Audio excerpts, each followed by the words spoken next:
So dear students, आज I want to tell you that success के बारे में तो सभी लोग बात करते हैं, पर फेलियर के बारे में बहुत कम लोग बताते हैं कि उनके जीवन में क्या क्या फेलियर्स थे और उसको उन्होंने कैसे एक चैलेंज के रूप में लिया and then they could achieve whatever they desire. So today I will tell you about my life. जब मैं एक स्टूडेंट थी, after 12th when I entered into a medical school, जब मैं फर्स्ट ईयर में थी, I was actually totally zapped. पूरा system मुझे इतना हेवी लगता था and I never use to understand teachers क्या बोल रहे हैं, बिकॉज 11th-12th के बाद जब आप किसी कॉलेज में जाते हो, when you are in a medical college और any engineering college and so on other colleges, right, तो आपका एनवायरमेंट शिफ्ट हो जाता है. काफ़ी हद तक ऐसा होता है कि काफ़ी students are not able to adapt to that environment.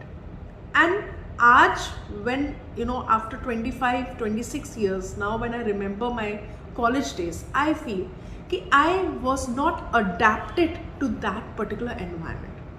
और उसकी वजह से my psychology was weak. I never knew कि मुझे कैसे पढ़ना है, किस तरह से आउटकम्स लाने हैं, क्या क्या स्ट्रैटेजीज मुझे अपनानी चाहिए जिससे कि मेरे मार्क्स अच्छे आए. एंड मार्क्स अच्छे आना मीन्स इट्स नॉट दैट कि आपका जो है रिजल्ट में अच्छा स्कोर आए and like everyone is talking high about you.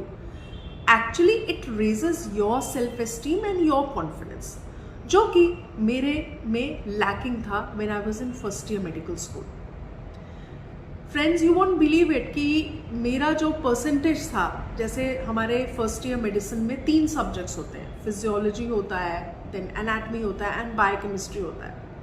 I barely passed in physiology and biochemistry and anat में तो मेरे 49.5% आए थे, जिससे कि मेरे को कुछ ग्रेस मार्क्स से एनाट में पासिंग मिला था. एंड आई रिमेंबर कि I was so disappointed and I was depressed that time. Nobody was there to lift me up in that hard time except some of my friends and of course my parents. But I took it as a challenge.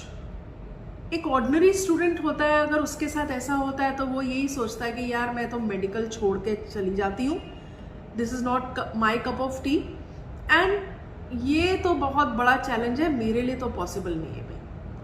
But here is the catch. मैंने मेरी life में उस समय I decided that I will not let this type of situation come again in my life and I started using lot of effective learning strategies. Of course at that time unknowingly. आज I am an expert of effective learning strategies, but उस समय मुझे काफ़ी चीज़ें नहीं मालूम थी. But ये ज़रूर मालूम था कि जो स्ट्रैटेजी मैं अप्लाई कर रही हूँ उससे मेरे मार्क्स अच्छे आ रहे हैं, right, because that was an objective measure which was trying to tell me yes you are doing things rightly, you are going on a right path. Okay, so friends, remember this. आपको कभी भी life में अगर आपके marks कम आए या आपको ऐसा लगे कि यार अब मैं क्या करूँगी इतने कम मार्क्स से, so don't at all get disheartened. Heavens have not fallen अगर आपके मार्क्स कम आए. Be bold, be audacious, take that next step कि यार अभी ऐसा हुआ है ना मेरी लाइफ में, अभी मैं देखो इसको कैसे भगाती. And this is the mind set which I had when I was in first year medical school. And let me tell you friends, वो दिन है और आज का दिन है, there was no looking back, no looking back, absolutely. And इसीलिए मैं बच्चों के लिए एंड मेडिकल स्टूडेंट्स के लिए, any student for that matter, I take special sessions on effective learning strategies, जिसमें मैं उनको बताती हूँ कि मेरी जिंदगी में, मेरी लाइफ में क्या क्या हुआ था, कैसे मैंने उसको कन्वर्ट करा into a productive result. So dear students, remember that if you want to know all the secrets and the golden rules of effective learning strategies, do follow my YouTube channel. If you like the content, subscribe it.